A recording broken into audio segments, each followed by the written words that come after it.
Hello everyone, it's Red Healer Creations. My wife made a diorama. She should probably be narrating this, but she's a bit shy, so here I am. Pretend I am my wife, whom you have never heard. BattleTech is a tabletop game played with miniatures, like this little adorable king crab right here. Oh goodness. It was started in the 80s. Look at this red hair. Oh my goodness.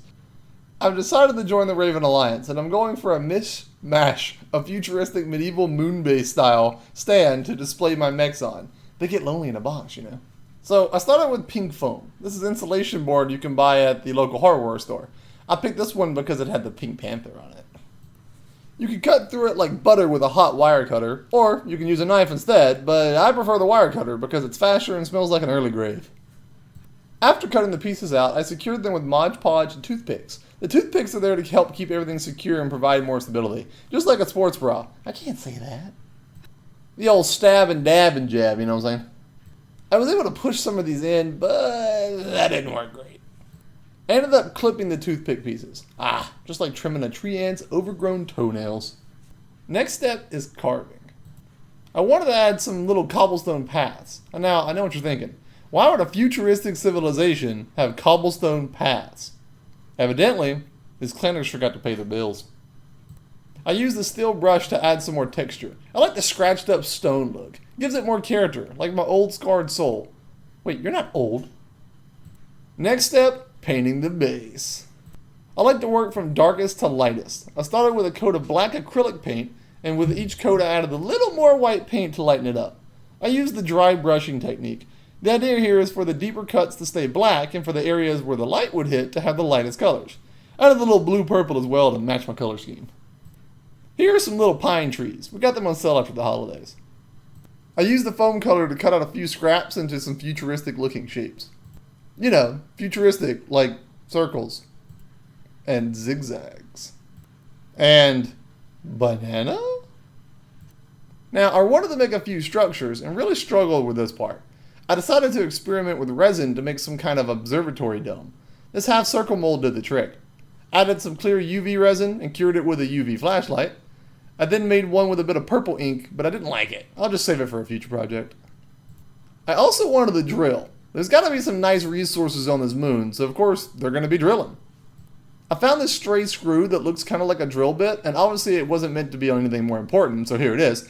And I also had some old wires that I cut up and these wooden gear cutouts that I added. Glued it all together. I then carved some details. This is me carving in stones. This ended up being a waste of time and effort because of a horrible mistake I made later on. Carved some stones into the observatory too, because what's better than a stone observatory? I carefully set all my pieces up for spray paint and carried them outside. I didn't bring the camera because I didn't want to spray it by accident. I caught only the aftermath. I was going to be smart and save time by using spray paint to do the black undercoat. I ever so delicately took the pieces out back and started spraying a nice heavy coat of black spray paint. To my absolute horror, the styrofoam just melted away before my eyes. In the spirit of Lynn McKenna, this grizzled, battle-hardened looking badass, we move on and make do. I had an extra arm for my observation deck, so I stuck that on where the other one melted off. I then delicately painted using acrylic paint and a brush this time. Angry brushing!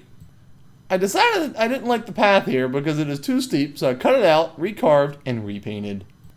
I added some rails to the ridge because safety is important. I made a drill, as before stated, so we definitely got to add something in there for them to be drilling. I had these glass shard looking things from Halloween. I sprayed a ton of hot glue, sprinkled it on, and pressed it in. Don't worry, I have a +5 to my fire resistance. This was incredibly messy. 0 out of 10 would not recommend.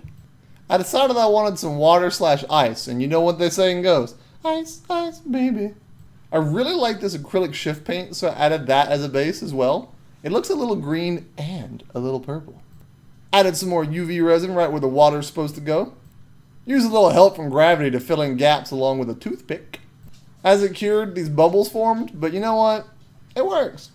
I wanted to give the observatory glass a little extra flavor because they're looking at stars, and you can't be mundane when you're looking at stars. So, I painted on a few stars. Little gloops of the Milky Way for them, you know. Here's what it looks like from the other side. Now, what does every clanner need? You guessed it, a couple of flags. You want to know why? Because there's nothing like a flag that says, hippity hoppity, stay off my property. I took some paper from an old project, cut it into appropriate flag shape. Used the pen to draw on the raven. Not perfect, but she'll fly.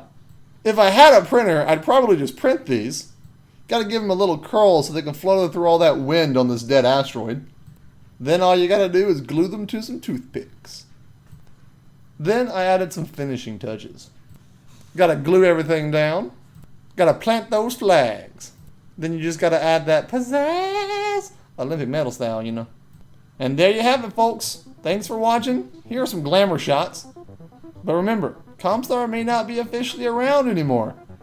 But we're always watching.